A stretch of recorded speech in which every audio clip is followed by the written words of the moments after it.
मंगेश जी, आपको और रेखा जी को लोनावाला सिविल हॉस्पिटल आना होगा। हॉस्पिटल? क्यों? करण का एक्सीडेंट हुआ है क्या? एक लाश मिली है बुशी डैम के पास। लाश? बुरी तरह से फूली हुई है, पहचानने में नहीं आ रही, लेकिन कपड़े वही हैं जो करण ने पहने हुए थे और जो सोसाइटी के सीसीटीवी फुटेज में दिखते हैं। आप आइडेंटिफाई कर लेंगे, उसके बाद ही पोस्टमार्टम के लिए भेजेंगे।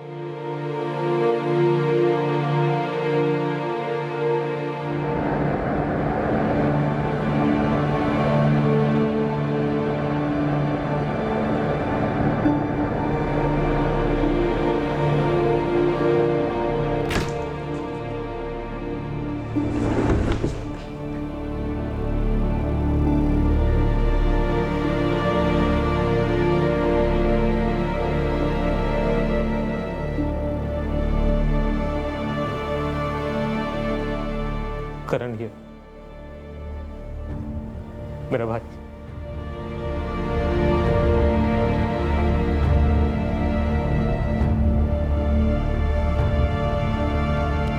मम्मी मत करना ऐसा प्लीज। निकाले, हाथ धोया। आपको जो करना है करिए, मैं नहीं खा रहा अब खाना।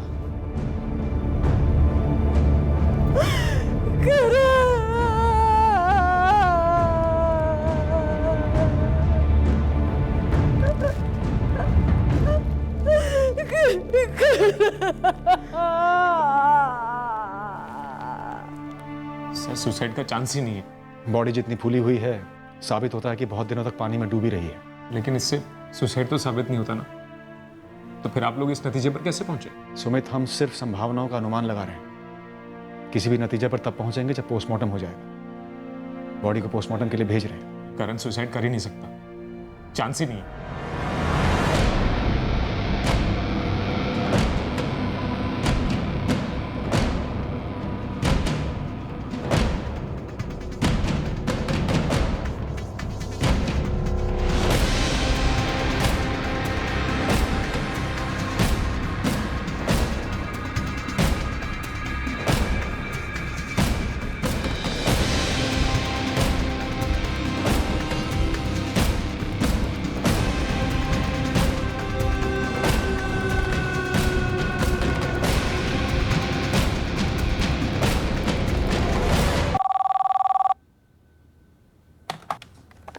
हेलो। मुझे पता था मेघना करण को बर्बाद कर देगी। तुम कौन? मिश्रा बोल रही हूँ मैं। और मैं हमेशा से कहती थी कि वो दोनों एक दूसरे के लिए नहीं बने। खा गई ना वो मेरे करण को, मार दिया ना उसने मेरे करण को। हम बॉडी नहीं ले जाएंगे। मंगेश जी, आप हमारी बात सुनिए प्लीज। कुछ नहीं सुनना है मुझे। अब सुसाइड बोल के केस क्लोज कर रहे हैं, जबकि मेरे बेटे का मर्डर हुआ है। मर्डर। कोई केस क्लोज नहीं कर रहा है मंगेश जी। पोस्टमार्टम हो चुका है और किसी भी नतीजे पर पहुंचने से पहले हम रिपोर्ट का इंतजार करेंगे। देखिए, बॉडी काफी डिकम्पोज हो चुकी है। अच्छा होगा आप लोग क्रियाक्रम जल्दी कर दें। मर्डर हुआ है मेरे भाई का, मर्डर। देखो सुमित, मिशा और करण के बीच हुए ऑनलाइन मैसेजेस हमने पढ़े, उसमें भी मिशा ने मेघना की तरफ इशारा किया। हमें भी उसी पर शक है। उस मेघना का ये सब किया कराया होगा।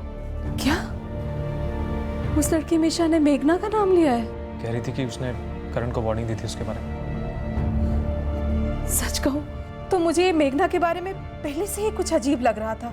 उस रात करण यहाँ से निकलकर उसके ही घर गया होगा ना, और कहाँ जाएगा वो? उस रात करण मेघना के पास ही गया होगा। उसकी तहकीकात हम करेंगे। आप इस तरह से किसी पर इल्जाम न लगाएं। मेघना से हमने अच्छे से पूछताछ की, लेकिन कुछ नहीं मिला। मेरे भाई की लाश मिली है, वो काफी नहीं है। सुसाइड बोल के आप मेरे भाई की लाश को ठिकाने लगाने पे तुले हुए हैं। कोई कुछ भी ठिकाने लगाने की कोशिश नहीं हो रही है। देखिए, मेरी विनती है आपसे, आप बेकार में बखेड़ा खड़ा ना करें। तुरंत क्रियाक्रम कर दीजिए। मैक्सिमम 2 दिन में पोस्टमार्टम की रिपोर्ट हमारे हाथ में होगी और अगर जरा सा भी मर्डर का अंदेशा हुआ तो तुरंत आगे की कार्रवाई शुरू की जाएगी।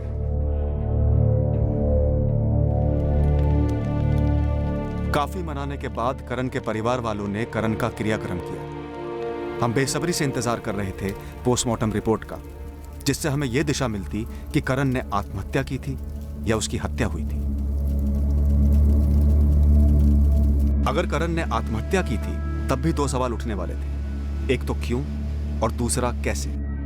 करण अपने घर से लगभग 80 किलोमीटर दूर आकर सुसाइड क्यों करता?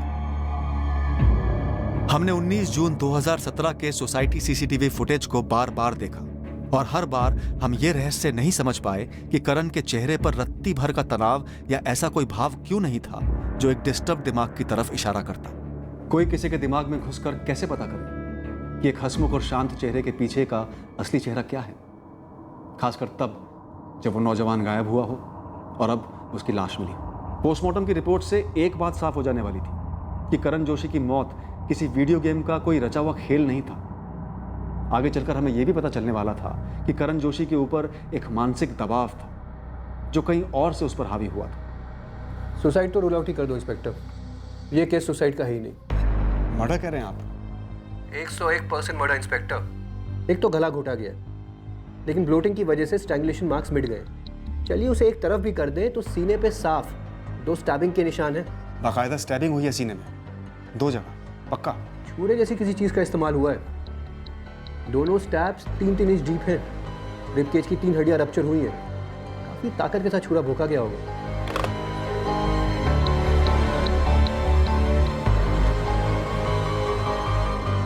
पोस्टमार्टम की रिपोर्ट से ये सामने आ गया है कि करण ने आत्महत्या नहीं की, मर्डर हुआ उसका। किसने सर? उस मेघना ने? वो हम पता करेंगे किसने, लेकिन सुसाइड का एंगल अब साइड हो गया है। हम पता करेंगे कि करण का गला किसने घोटा, उसे किसने स्टैब किया। लेकिन इस वक्त सबसे जरूरी सवाल हमारे पास ये है कि करण यहाँ कांदीवली से निकला और उसकी बॉडी लोनावला के बुशी डैम पर कैसे मिली।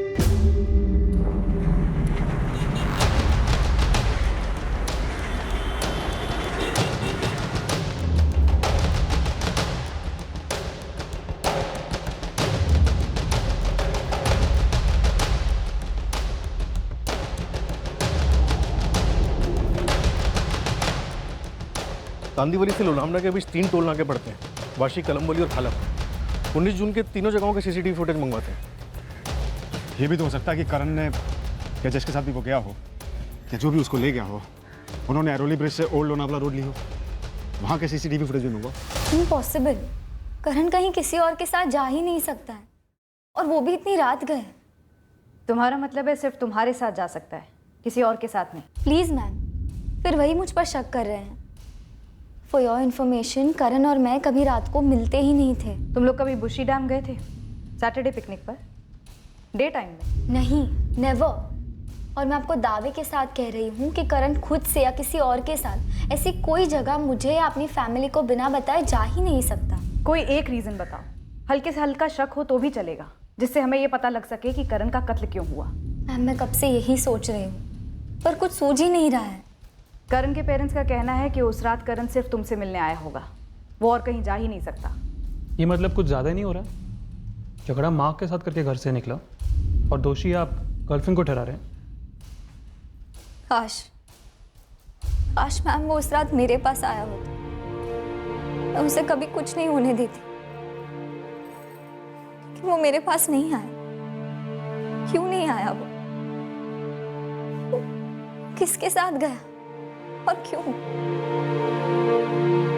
इन सब चीजों के बारे में उसने मुझे कभी क्यों नहीं बताया?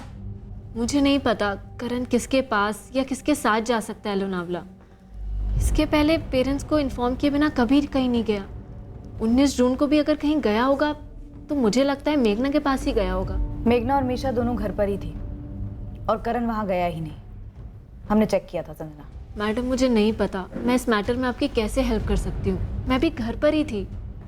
आपने लोनावला में चेक किया, अगर वाकई में गया हो तो कहीं ना कहीं तो रुका होगा।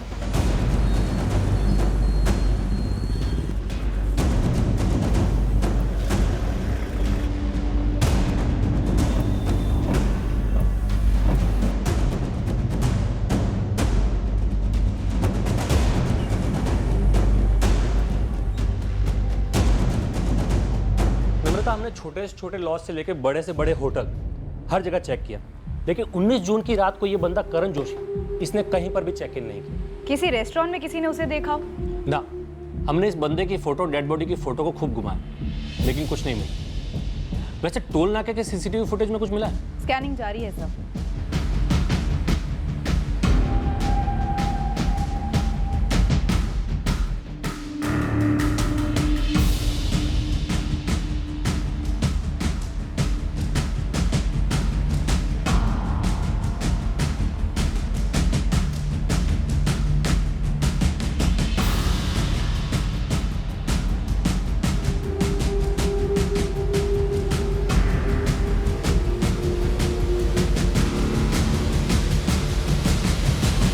19 जून से 21 जून कांदीवली से लोनावला के दोनों रूट्स के सारे सीसीटीवी स्कैन किए। किसी भी कार, टैक्सी या टू व्हीलर पे करण नहीं दिखा।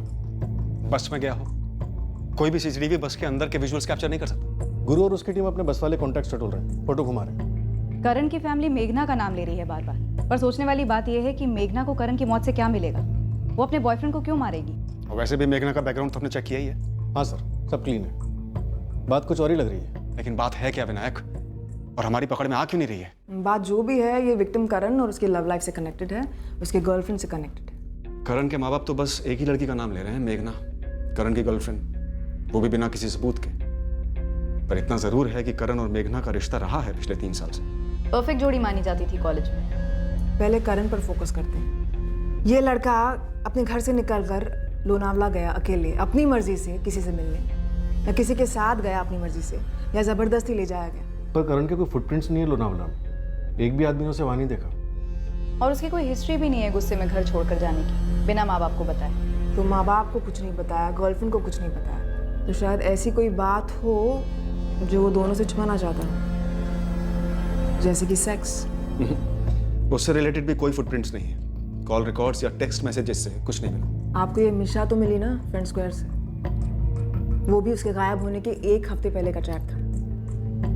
मैं कह रही हूँ और गहराई में देखिए, ये फ्रेंड स्क्वायर पर ही 6 महीने पहले या 1 साल पहले की चैट हिस्ट्री, एक्टिविटी लॉग देखिए। आई एम श्योर किसी ने फंसाया होगा, ल्योर किया होगा। सेक्स के लालच में ऐसी लोनावला निकल गया, बिना माँ बाप को बताया, फोन ऑफ करके। शायद करण ने बहुत पहले प्लान किया हो कि वो घर से उसी दिन निकलेगा। मोबाइल गेम को लेकर मम्मी के साथ झगड़ा शायद कोइंसिडेंटल हो, या शायद उसने झगड़ा जानबूझकर किया हो ताकि वो घर से निकलकर ये सारा ड्रामा रचे। और ये भी एक बहुत बड़ी पॉसिबिलिटी है कि करण किसी दूसरी लड़की के साथ बुशी डैम पर था और किसी हिस्ट्री शीटर ने उसे अटैक कर लिया। हाल ही में ऐसा केस हुआ था। हाँ, काफी उछला था ये केस। अटैकर अभी जेल में है। वो एंगल भी अच्छी तरह से प्रूव कीजिए। लेकिन मेरे मुताबिक इस लड़के की ऑनलाइन एक्टिविटीज़ को अच्छी तरह से ट्रैक कीजिए। मिशा के साथ पहले 2 साल से, फिर संजना के साथ सालों से दोस्ती, उस लड़की का एक तरफा प्यार, और फिर ये मेघना के साथ 3 साल से। कहने को तो परफेक्ट कपल वगैरह रहे होंगे, बट फ्रेंड स्क्वायर जैसे सोशल साइट पर 1000 लाइक मिलने से कोई कपल परफेक्ट to नहीं होता ना। शायद ऑफलाइन रियल रिश्ते में दरार पड़ गई होगी कहीं, और शायद ये बात आपको मेघना बता नहीं रही। हमने मेघना से फिर से पूछताछ की। करण के साथ उसकी किसी भी कश्मकश को सामने लाने की कोशिशें की, पर मेघना अपने बयान पर अड़ी रही कि उसके और करण के बीच कोई भी टेंशन नहीं थी। हमारी साइबर टीम को डेप्यूट किया गया करण जोशी की सारी ऑनलाइन हिस्ट्री निकलवाने के लिए। हर सोशल मीडिया प्लेटफॉर्म पर उसके अकाउंट्स हैक किए गए, उस एक सुराग को ढूंढने के लिए जो हमें बताता कि करण के गायब होने और फिर उसके मर्डर के पीछे का राज क्या था। हम फिरोज शेख तक पहुंचे। 1 साल पहले फिरोज ने लोनावला में ही बुशी डैम के पास एक जवान जोड़े की हत्या की थी। करण जोशी की लाश भी इसी डैम के पास मिली थी। मेरे हाथ का कोई चांस नहीं है साहब, सच्ची। 1 साल से बंद हूं, आज पहली बार खुले में हवा खाई है। लेकिन उड़ती खबरें तो आती रही होंगी तेरे गैंग की। तेरे अंदर होने के बाद लीडर कौन बना, किसके हाथ क्या लगा? एक तो साहब अपना कोई गैंग वैंग नहीं है, सोलो खेलता हूँ, और ना ही मुझे खबर मिली है इसकी। लेकिन आप कहो तो एक टिप दूं? बड़ी मेहरबानी होगी। अगर सिर्फ लौंडे को टपका दिया और उसकी आइटम को छोड़ दिया तो उसकी आइटम बता सकती है कि फंटर कौन। करण जोशी के साथ कोई लड़की थी भी या नहीं, और थी तो कौन थी, ये अभी तक पता नहीं चल पाया। अब आपने बोला तो आँख कान दोनों खोल के बैठूंगा। जैसे ही कुछ खबर मिली मैं आपको खबर भेजता हूँ। यहाँ लोनावला में लाश मिली, लेकिन मुझे नहीं लगता कि मर्डर भी यहीं पे हुआ, क्योंकि मेरे खबरियों ने लगभग 300 से ज़्यादा लोगों से पूछताछ की, लेकिन किसी ने भी इस बंदे को देखा नहीं है। मुंबई की भी यही कहानी है, कोई कुछ बोल ही नहीं रहा कि 19 की रात को वो किससे मिलने गया हो। विनायक, शायद इसका मर्डर मुंबई में हो और फिर इसकी लाश को वहाँ से यहाँ लाकर बुशी डैम के पास फेंक दिया। तुम्हारी इस थ्योरी में पॉइंट तो है, लेकिन बात फिर वहीं आके अटक जाती है। इस मर्डर के पीछे मकसद क्या रहा होगा, और कोई एंगल भी नहीं जिससे सुराग मिल सके। क्या छूट रहा है हमारे हाथों से?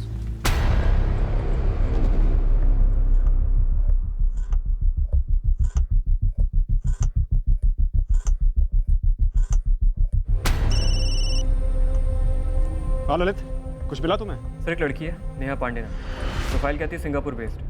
करण से क्या कनेक्शन? इनकी प्राइवेट चैट हुई है सर, कुछ 2016। सर लास्ट चैट 24 जून 2016 का है। करण, चांस है कि मैं एमबीए के लिए ऑस्ट्रेलिया जाऊं। कूल यार, मैं और मेघना भी ग्रेजुएशन के बाद एमबीए की सोच रहे हैं। अब्रॉड नहीं, यहीं इंडिया में ही। तुम दोनों के बीच कैसा चल रहा है? मैरिज प्लान्स बन रहे हैं? हमारी सीरियसली बातें हो तो रही हैं, लेकिन राइट नाउ एक इशू हो गया है यार। What issue Karan? Typical Indian issue. Parents villain बन रहे हैं। नहीं यार, मेरे पेरेंट्स कूल हैं और मेघना अपने पेरेंट्स को मैनेज कर लेगी। Then what dude? तुम्हारी कोई एक्स या मेघना का कोई एक्स? ना, मेघना का जीजू। हाँ यार, उसकी बड़ी बहन, काफ़ी क्लोज है दोनों बहनें। उसका हस्बैंड एक नंबर का, यू नो व्हाट, चीज़ी गाय। मतलब पहले मुझे उसे जीतना होगा, इम्प्रेस करना होगा। एक्चुअली हमारी फर्स्ट मीटिंग ही वायलेंट नोट पर शुरू हुई। वायलेंट मतलब? मतलब मेरा हाथ उठ गया था यार उसमें। मेघना का जीजा यानी उसकी बड़ी बहन वीना का हस्बैंड लोकेश। क्या लोकेश था वो? लोकेश कुलकर्णी। मैं मिला उससे मेघना के पेरेंट्स के घर पे। मैं लोकेश कुलकर्णी, मेघना का जीजा जी।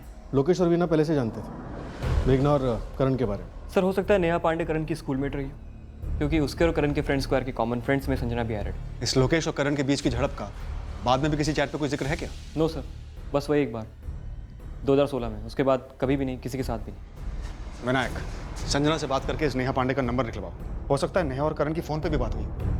हो सकता है इसे और ज़्यादा जानकारी हो इस झगड़े के बारे में। और तुम मेघना को टटोलो, ज़रा धीमे से पता करना क्या था इस झगड़े का कारण। जी। हमारा अनुमान सही निकला। नेहा पांडे वाकई में संजना और करण की स्कूल में क्लासमेट हुआ करती थी। संजना से नेहा का नंबर मिला और हमने उससे बात की। हाँ, मैंने सुना करण के बारे में। और जो जीजा जी वाली बात है वो भी मुझे याद है। हमारी इस बारे में चैट हुई थी। करण ने कभी संजना से इस बारे में कोई जिक्र नहीं किया। उसने कभी तुमसे कुछ कहा था लोकेश कुलकर्णी के बारे में, मेघना का जीजा? आपने हमारे पर्सनल चैट्स पढ़े हैं, अब मैं क्या बोल सकती हूँ? करण ने शायद फोन पे कुछ कहा। नहीं, हम फोन पे कभी बात नहीं करते थे। हाँ, चैट पे हम लोगों ने बात करी थी, तो एक बार मैंने उससे पूछा कि उसका और मेघना का कैसे चल रहा है, तो उसने कहा सब ठीक है, लेकिन उसके जीजा जी को जीतना होगा। और वो कह रहा था कि वो थोड़े से चीज़ी टाइप का आदमी है। किस तरह चीज़ी? उसने डिटेल में मुझे कुछ नहीं बताया। एक सेकेंड सर, कहीं आप सस्पेक्ट तो नहीं कर रहे कि उसके जीजा ने करण को मार डाला?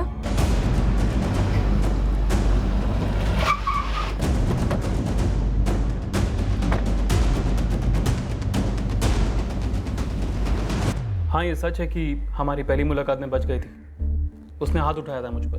क्यों? अरे सर, उसको मालूम नहीं था तब कि मैं मेघना का जीजा हूँ। एक तो रास्ते पर मिल गए और गर्मा गर्मी में हो गई लड़ाई। पिछले साल के समर वेकेशन की बात है मैम। करण मुझसे मिलने नासिक आया हुआ था।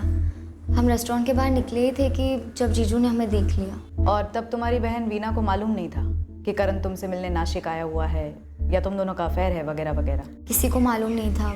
उसी में सारा कंफ्यूजन हो गया और बेकार में लड़ाई हो गई।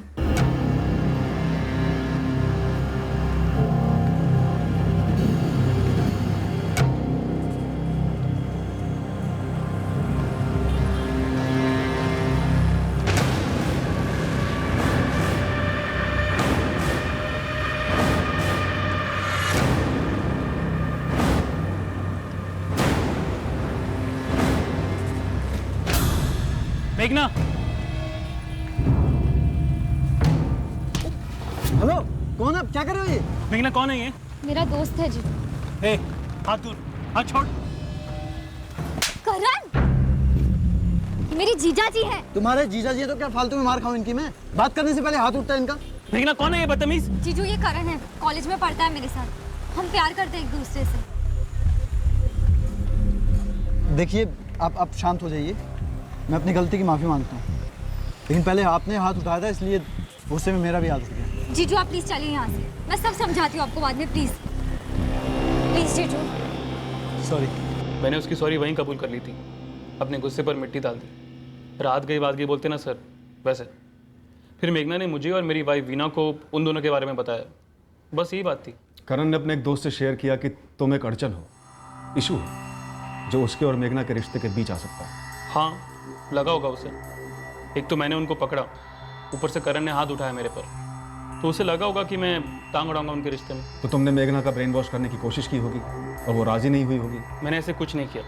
उस करण से तो बात तक नहीं हुई आगे, और उसका और मेघना का पहले जैसे चलता रहा, जैसे कि कुछ हुआ ही नहीं हो। और ये तुमसे सहा नहीं गया होगा, है ना? ओ सर, आप जिस अंदाज में बात कर रहे हैं ना, मुझे ऐसे क्यों लग रहा है कि आप मुझे गुनहगार ठहराने के चक्कर में, पहले भी आपके यहाँ से एक साहब आए थे मुझसे पूछताछ करने, कहीं आपको ऐसा तो नहीं लग रहा कि मेघना और करण को अलग करने के चक्कर में मैंने करण का मर्डर कर दिया? किया क्या? नहीं किया। अगर फिर भी आपको कोई शक है ना, तो आप खुद ही दूर कर लो। सब वीना, मेरी मिसेज और मेरा बहुत अच्छा चल रहा है। ऊपर वाली की दया से सब सही जा रहा है सर। और मेरा ससुराल वालों के साथ भी अच्छी जमती है। ये अपनी मेघना जब मुंबई जा रही थी पढ़ने के लिए, तो मेरे ससुराल वाले थोड़ा हिचकिचा रहे थे, तब मैंने सपोर्ट किया। मैं मेघना को दुखी नहीं देख सकता। तो जब यहाँ पे करण और मेघना को देखा, तो ऐसे देखने चले गया कि किसके साथ घूम रही है वो। जब बात क्लियर हो गई, तब क्या करता सर मैं? जीजू ने वो झगड़ा कब का भुला दिया था मैम। उनको मेरे और करण के रिश्ते से कोई आपत्ति नहीं थी। करण की एक स्कूलमेट है सिंगापुर में, नेहा पांडे। उसके साथ चैट में करण ने इस जीजू वाले मसले की बात की। अगर करण थर्ड पार्टी से कह रहा था कि जीजू को जीतना एक इशू है तुम्हारे रिलेशनशिप के लिए, तो इसमें कोई तो सच होगा। था मैम, बिल्कुल था। जीजा जी की पहली इंप्रेशन करण को लेकर बहुत बुरी थी, पर वो अपने लिए नहीं, मेरे लिए। वो सिर्फ करण को लेकर अपने सारे डाउट्स क्लियर करना चाहते थे। जीजा जी और दीदी ने घर पे भी मुझे कई सारे सवाल पूछे करण के बारे में, और करण ये बात जानता था। तो उसने चैट में भी यही बात शेयर की है कि वो जीजा जी को जीतना चाहता है, और ये सच है मैम। और मैं ना मैम उनकी बहुत इज्जत करती हूँ। मेरे आई बाबा भी उन्हें अपने बेटे के जैसे ही देखते हैं। लोकेश जीजू भी हमें फैमिली ही मानते हैं। वो जो भी कहते हैं ना, मेरे लिए सब अच्छा ही होता है। उन्होंने करण के बारे में क्या बोला था? तुम्हारे लिए बुरा है, अच्छा नहीं है, ये तो बोला ही होगा ज़रूर। करण का हाथ उठा था तब बोला था। और फिर जब तुमने उन्हें करण के बारे में सब कुछ बता दिया, तब जीजा जी और वीना दीदी ने तुम्हारे इस रिलेशनशिप को सपोर्ट किया था?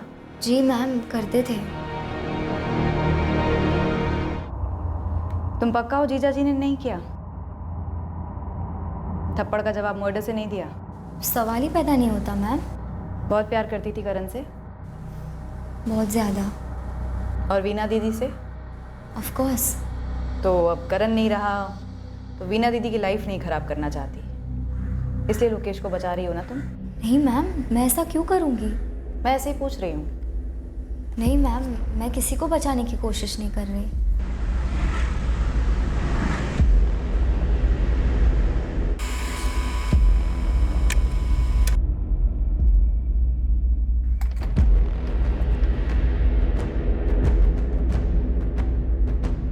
मेघना ने सारे जवाब कॉन्फिडेंस से दिए, सामने से सच भी बोला।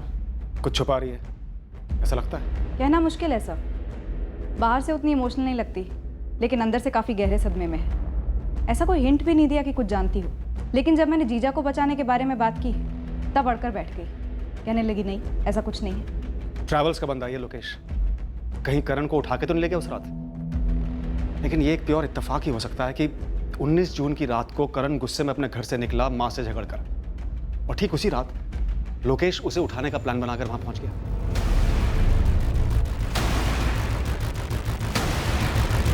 अरे करण। जीजा जी आप यहाँ? हाँ, बस यहाँ से गुजर रहा था। आओ बैठो। हाँ।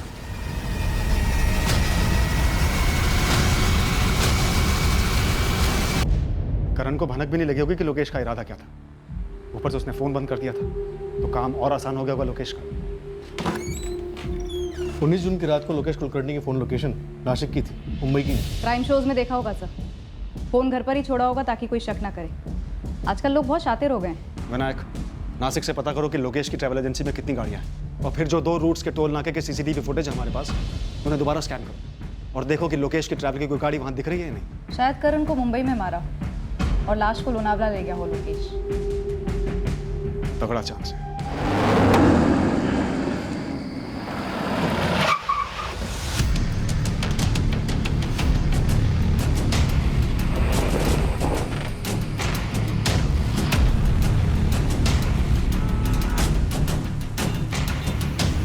अब शुरू हुआ CCTV फुटेज में उन गाड़ियों को ढूंढना जो लोकेश की ट्रैवल कंपनी की थी।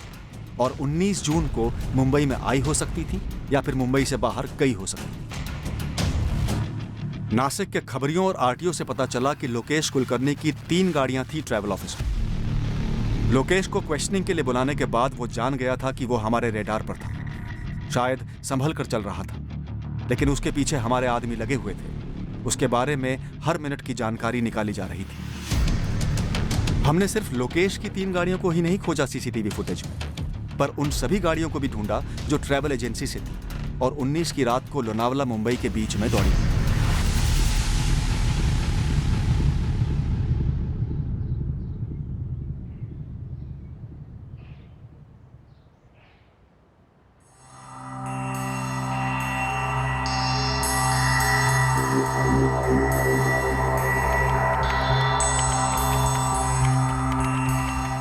मैं इस वक्त बोल नहीं सकता कुछ खास है या नहीं, लेकिन मेघना आप्टे की रेगुलर बात होती आ रही है एक और बंदे के साथ ऑनलाइन।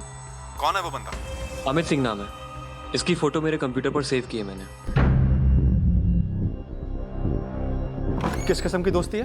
क्लीन है सर। कम से कम उनके बीच ऐसी कोई भी चैट नहीं हुई जो शक पैदा करे। कब से दोस्त है? पिछले 6 महीने सर। बट कोई प्यार, सेक्स, रोमांस या इस तरह की कोई बातचीत नहीं होती। तो फिर? College, sports, future plans, movies, basically जिसे क्लीन चैट कहते हैं सर।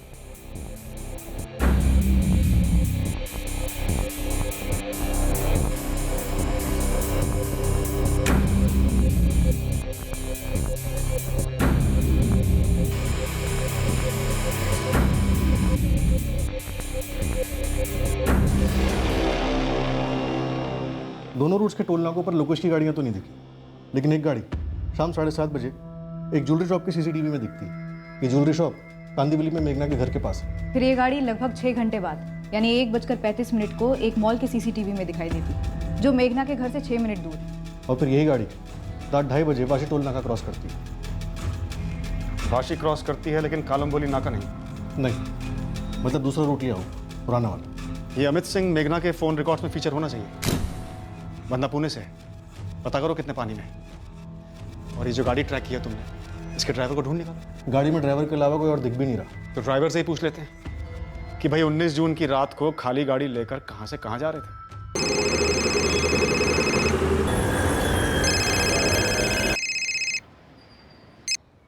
हेलो, अमित सिंह जी बोल रहा हूँ। असिस्टेंट सब इंस्पेक्टर नम्रता बोरकर बोल रही हूँ। बोलिए मैडम। मुझे बोलना नहीं है, कुछ पूछना है तुमसे। मुझसे? किस बारे में? मैं यहीं पुणे में हूँ, करवे चौक पुलिस थाने में। तुम अभी आ जाओ।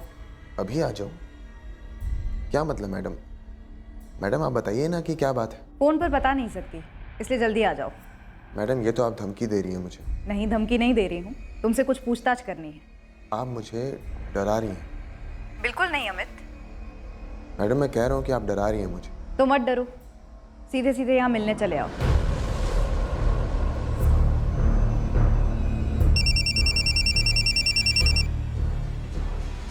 हेलो, अभिषेक ठाकुर। आप कौन? सब इंस्पेक्टर विनायक जी। संत भवन पुलिस स्टेशन आ जाओ, तुमसे कुछ बात करनी है। जी, किस बारे में? पहले आ तो जाओ, और हाँ अपनी गाड़ी लेकर आना, MHX1R 47F2।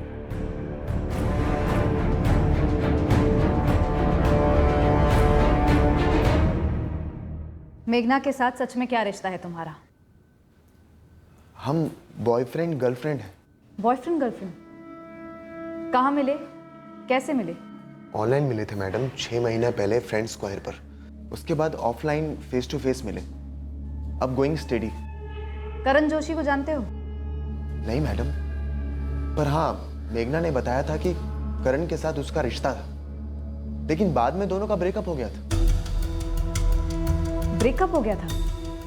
कब? मेरा मतलब कब से?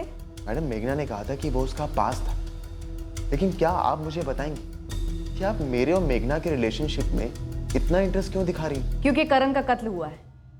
तुम्हें पता था? नहीं मैडम, मैं कभी नहीं मिला उससे। पर किसने मारा उसे? मेघना। और तुम्हारा रिलेशनशिप कितना सीरियस है? काफी सीरियस है मैडम। उसका ग्रेजुएशन खत्म होने के बाद हम दोनों शादी करने की सोच रहे हैं। यहाँ आने से पहले तुमने मेघना से बात की थी? नहीं मैडम, लेकिन बताइए तो सही बात क्या है? कोई बात नहीं, बस शांति से बैठे रहो। हाँ नम्रता बोलो। मेघना को उठाने का वक्त आ गया है, सख्ती से पूछताछ करनी होगी। ठीक है, अभी टीम भेजता हूँ। मैडम अब तो आपको बताना ही पड़ेगा कि बात क्या है। मेघना ने कभी करण को रास्ते से हटाने की बात की थी? अभी नहीं मैडम, उसने तो हमेशा यही कहा कि वो उसका पास्ट था, उसका एक्स था, और अब उसकी जिंदगी में उसका कोई लेना देना नहीं है। कौन आया है? आप चलिए मैडम। बताओ तो सही कौन है? पुलिस आई है।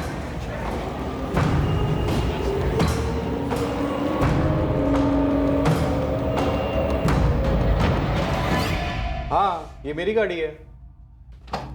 तो कहां ले गया था उस रात? वाशी टोल नाके के पार बिना सवारी के? वो एक सवारी थी वाशी से, बुकिंग थी सर, यहाँ तेरे पास कांदिवली में। हाँ। कहाँ की सवारी थी? कहाँ ले गया? वापस कब लौटा?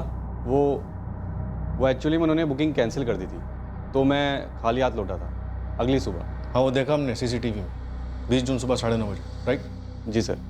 तो सवारी कैंसिल हुई तो सुबह 9:30 बजे तक क्या किया? सर रात का टाइम था तो गाड़ी साइड में लगाकर सो गया था। नंबर दे सवारी का, कुछ एडवांस लिया था, ये ऐसे ही चला गया था। ऐसे ही चला गया था तो रेगुलर ग्राहक होगा? हाँ सर रेगुलर ग्राहक था। चल फिर नंबर दे। सर बात क्या है, आप मुझसे ये सब क्यों पूछ रहे हैं? तेरी गाड़ी में ये बंदा था, सीसीटीवी में दिखा नहीं? शायद पीछे लेटा होगा।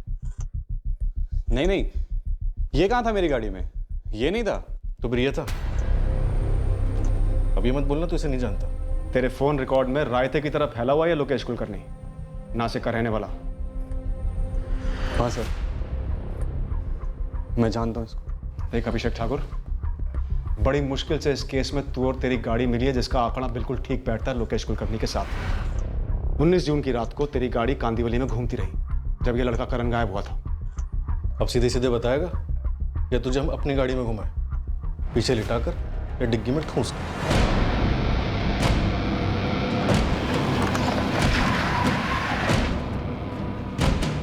सर मैं आपको कॉल बैक करता हूँ।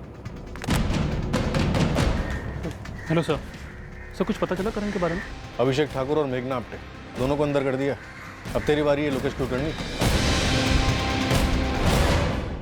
मेघना, अभिषेक ठाकुर और लोकेश दोनों बक चुके हैं कि कैसे करण की लाश को तुम्हारी बिल्डिंग से तुमने और तुम्हारे जीजाजी लोकेश ने अभिषेक ठाकुर की गाड़ी में लोड किया।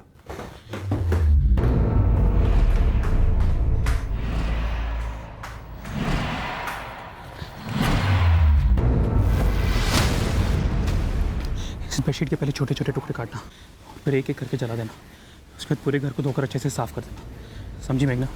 समझी जीजाजी। चल अभिषेक।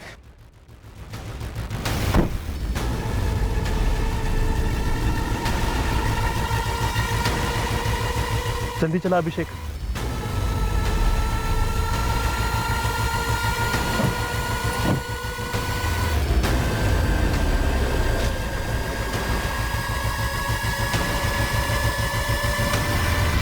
अभिषेक ठाकुर ने हमें पूरा सीक्वेंस बताया है कि कैसे करण की लाश को तुम्हारी बिल्डिंग से लोनावला के बुशी डैम के पास ले जाकर ठिकाने लगाया गया।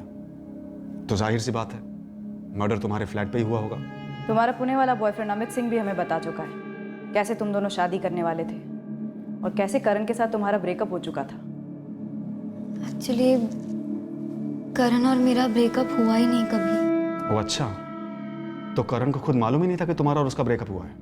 मैं कभी समझ ही नहीं पाई कि उसे कैसे बताऊं ये सब। तो मार डाला? किसका आइडिया था मारने का? मेघना, कौन किसकी मदद कर रहा था और कारण क्या था मारने का?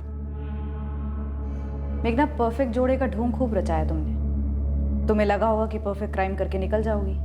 मैं थक गई थी मैम इस परफेक्ट जोड़े के लेबल से। तो इस तरह से उतारा लेबल को, करण को मौत के घाट उतार कर? मुझे लगा मैं उसके बिना कभी जी ही नहीं सकूंगी। मेघना, कौन सा परफेक्शन पाया उसे मारकर, या कौन सा अधूरापन मिटाया उसे मारकर? लोकेश जीजू बार बार कहते रहे कि करण तुम्हारे लिए परफेक्ट नहीं है, परफेक्ट नहीं है, कोई और बेटर मिलेगा मुझे। मेघना, वो लोग मध्यम वर्ग के, तो हम क्या है जीजू? हम भी वही हैं, पर तेरी खूबसूरती के साथ, तेरे स्मार्टनेस के साथ तुझे 4 गुना ऊंची फैमिली मिल सकती है। जीजू हम प्यार करते हैं एक दूसरे से, परफेक्ट है एक दूसरे के लिए। मेघना, ये बचपना आकर्षण है और प्यार व्यार से गृहस्थी तो बनती नहीं, जिंदगी नहीं संवरती। तुझे करण से कई ज़्यादा तगड़ी पार्टी मिलेगी ही मिलेगी।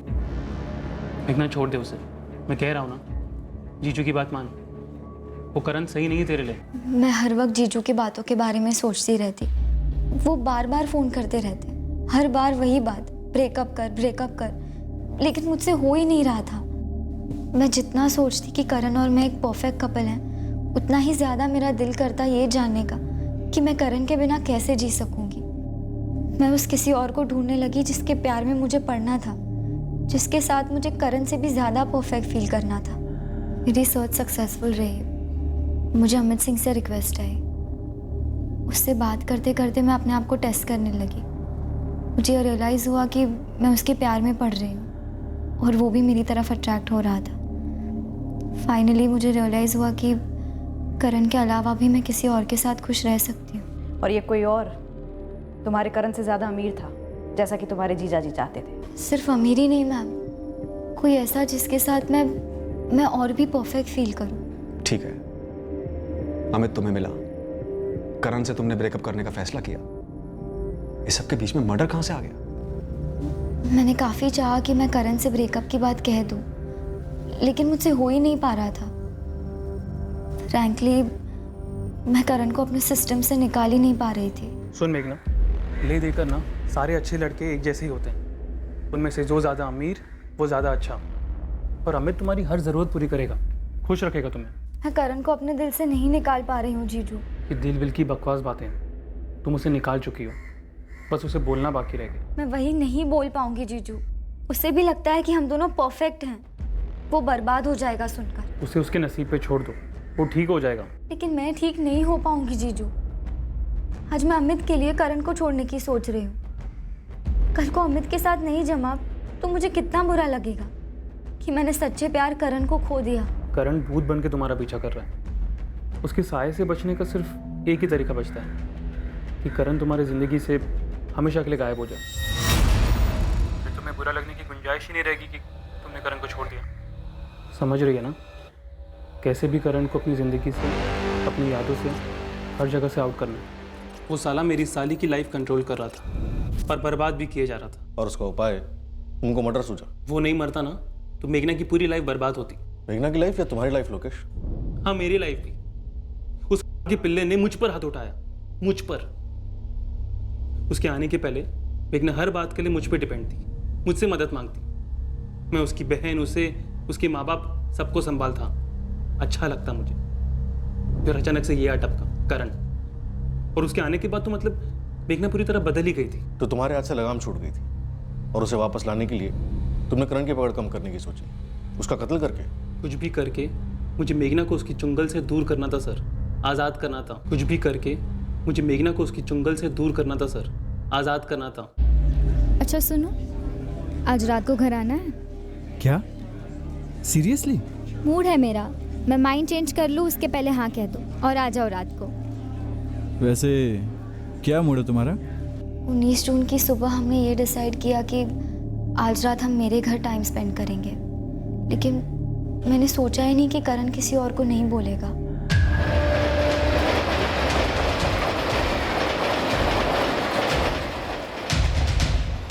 मैंने अपना फ़ोन मेरे नासिक के ऑफिस में ही रखा। मीना से बोला कि मैं रात भर ऑफिस में बिताऊँ, अर्जेंट काम, और रातों रात ट्रेन पकड़कर मुंबई आ गया। तो ये सारी साजिश 19 की रात को रची गई कि करण का कत्ल करना है। मेघना में शाम तक पहुंचूंगा, सारा इंतजाम हो रखा है, गाड़ी भी हायर कर लिया। तुम बस उसे अपने घर बुला लो, मैं वहाँ रहूँगा। जीजू, जीजू मेरे हाथ पैर काँप रहे हैं। कुछ नहीं होगा मेघना, डरना नहीं बिल्कुल भी। तुम बस ये सोचो कि इसके बाद अमित के साथ कितनी अच्छी ज़िंदगी होगी तुम्हारी।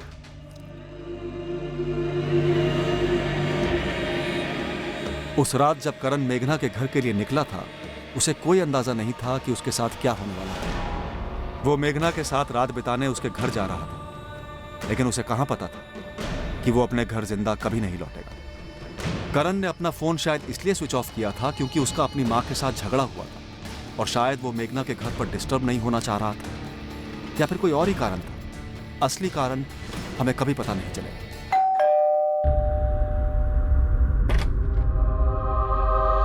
हाय मेघना।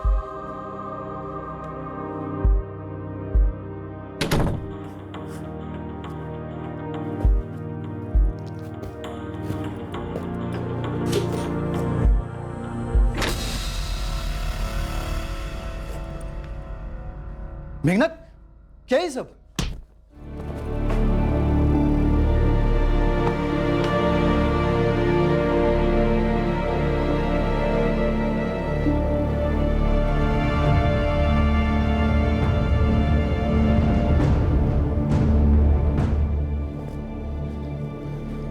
खलास हो गया ये, टल गई तेरी भला हमेशा हमेशा के लिए। मैं नीचे जाके अभिषेक को लेके आता हूँ, हम दोनों इसकी लाश को ठिकाने लगा देंगे।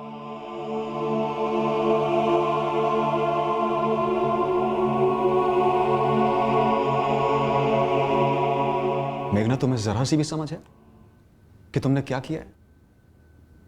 जरा सा भी आइडिया है कि तुम्हारे किए का परिणाम क्या होगा?